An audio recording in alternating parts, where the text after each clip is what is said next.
দাস সহ স্থানীয় এলাকাবাসীরা বেধড়কভাবে মারধর করে ফেলে রাখে অজ্ঞাত পরিচয় ভবঘুরে ব্যক্তিটিকে। পরে আমতলী থানার পুলিশ খবর পেয়ে ঘটনাস্থলে ছুটে গিয়ে আহত অবস্থায় ওই অজ্ঞাত পরিচয় ব্যক্তিটিকে উদ্ধার করে হাপানিয়া মেডিকেল কলেজ হাসপাতালে নিয়ে আসে। হাসপাতালে নিয়ে আসার কিছুক্ষণ পরেই ওই ব্যক্তিকে মৃত বলে ঘোষণা করে হাসপাতালে কর্তব্যরত চিকিৎসকরা।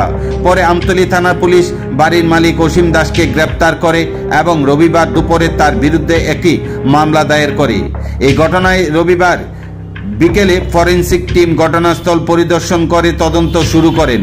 ঘটনার খবর পেয়ে আমতলী থানা ছুটে আসেন পশ্চিম জেলার অতিরিক্ত পুলিশ সুপার সহ আমতলী থানার এসডিপিও শঙ্করচন্দ্র দাস। অভিযুক্ত অসীম দাসকে পুলিশ জোর জিজ্ঞাসাবাদ চালাচ্ছে।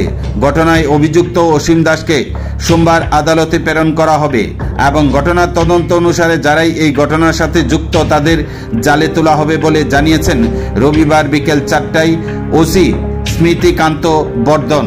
উক্ত ঘটনার সাথে জড়িত অভিযুক্তদের কঠোর থেকে কঠোর শাস্তির দাবি জানিয়েছেন স্থানীয় এলাকাবাসী।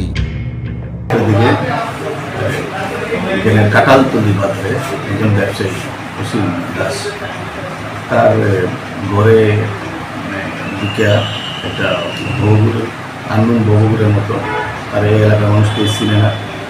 ওই লোকটা তার বাড়িতে যাওয়ার পরে ঘরে ঢোকার পরেই অসীম দাস তার ঘর থেকে বাইরে আসে এবং তার সাথে একটা মারামারি হয়েছে। পাশাপাশি লোকে আরও একটি লোকের সাথে জড়িত থাকতে পারে এবং একটা আমাদের কাছে তথ্য আছে।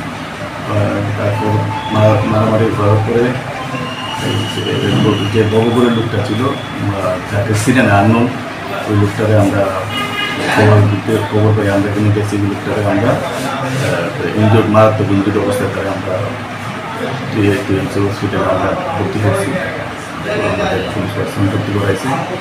তারপর পরবর্তী সময় আমরা খবর পেয়েছি যে মারা গেছে।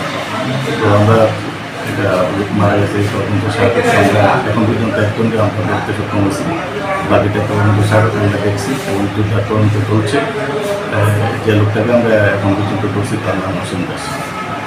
তার বাড়িতেই কি স্যার মানে ঘটনাটা হয়েছিল? ঘটনাটা তার বাড়িতে সারাউন্ডিং এরিয়াতেই হয়েছে। আমরা তার বাড়ি থেকে 100 মিটার দূরে এই লোকটার ইনজুর্ড অবস্থায় পাইছি।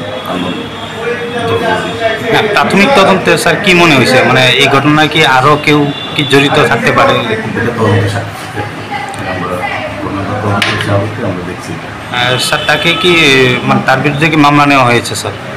হ্যাঁ, অসীম দাসের কোর্টে কবে পাঠানো হবে স্যার? আগামী কোর্টে পাঠানো।